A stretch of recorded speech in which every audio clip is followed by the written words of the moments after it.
Begitu. Jadi akan terus belajar dari pengalaman. Nah, di sini karakteristik atau ciri-cirinya ada 4. Tuh, yang pertama ada apa? Azra. Aa belajar dari data. Yang kedua, Aslan. Ya, yang ketiga siapa? Fasya.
ada data-data kita di Facebook itu, foto-fotonya kita. Jadi ketika seseorang memasukkan foto kita, ya, memasukkan foto kita, maka akan terdeteksi oleh kitanya dan bisa membuat keputusan kalau kalian memang tidak mau atau tidak tidak setuju, maka bisa dihapus atau ditolak. Jadi membuat keputusan sendiri secara otomatis. Penggunaan AI ini sangat bermanfaat untuk kita. Ya, kita bisa mencari segala sesuatu yang kita butuhkan, membantu kita ketika kita mengerjakan sesuatu. Misalnya ada PR, ya, ada PR menerjemahkan bahasa Inggris. Kalian tidak tahu artinya, kalian bisa menggunakan aplikasi apa? Google Translate. Kalau mau menonton film, kalian bisa menggunakan aplikasi apa? YouTube. Kalau misalnya mau mencari alamat, kalian nggak tahu nih rumah Budina tuh di mana ya?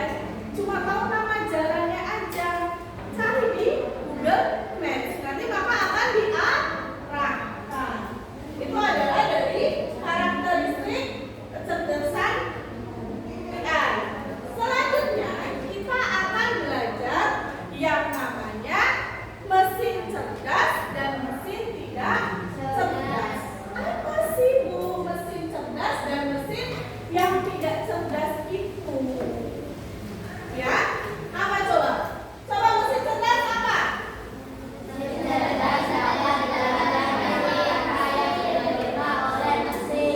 Mesin cerdas dapat belajar dari data yang diterima oleh mesin. Ya, kemudian kalau yang non cerdas hanya menjalankan instruksi. Contohnya, nih, biar lebih mudah. Di sini ada contoh-contohnya. Contoh mesin cerdas, Google Assistant. Ya, Google Assistant itu siapa aja? Oke, Google Cici. Nah, bisa. Ketika kita tinggal 2 tambah 2, ya kan? Langsung nongol sendiri tuh jawabannya. Berapa? 4. Selanjutnya itu ada mobil otonom. Apa coba mobil otonom?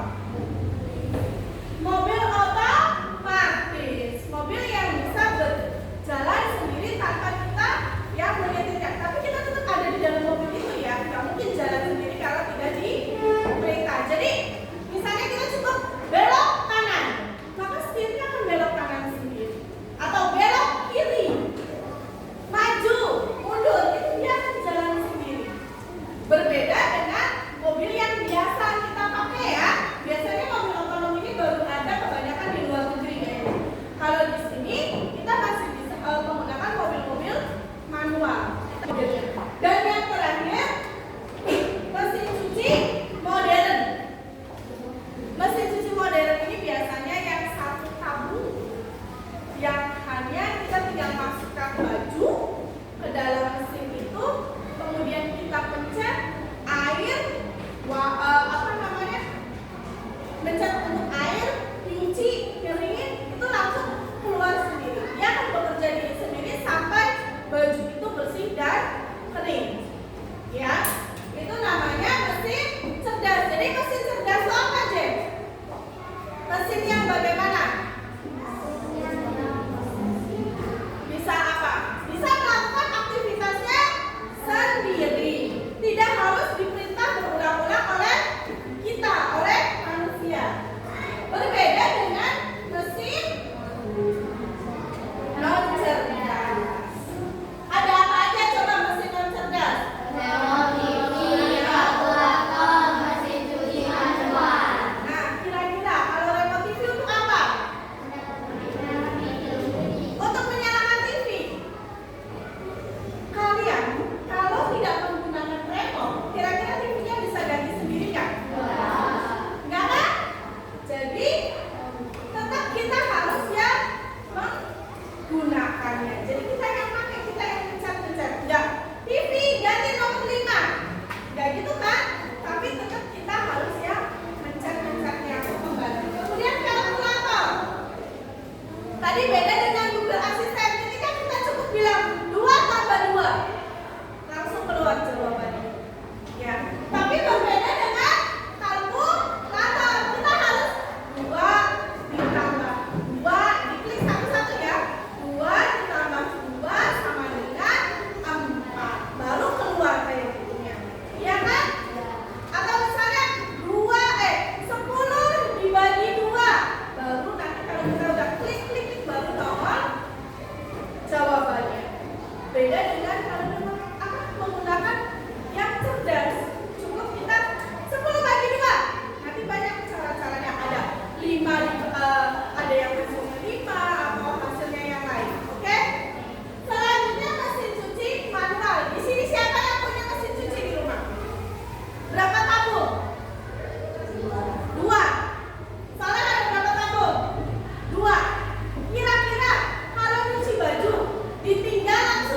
biasa.